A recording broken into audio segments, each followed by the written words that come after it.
सदा सत्स्वरूपं चिदानन्दकन्दं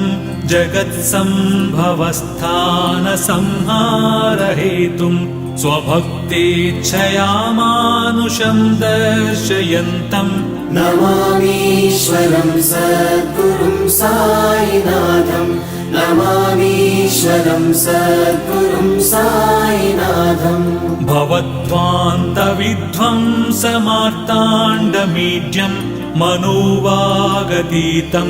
मुनिर्ध्यानगम्यं जगद्व्यापकं निर्मलं निर्गुणं त्वां नमामीश्वरं सद्गुरुं साईनाथं नमामीश्वरं सद्गुरुं साईनाथम् भवाम्बोधिमग्नार्दितानां जनानां स्वपादाश्रितानां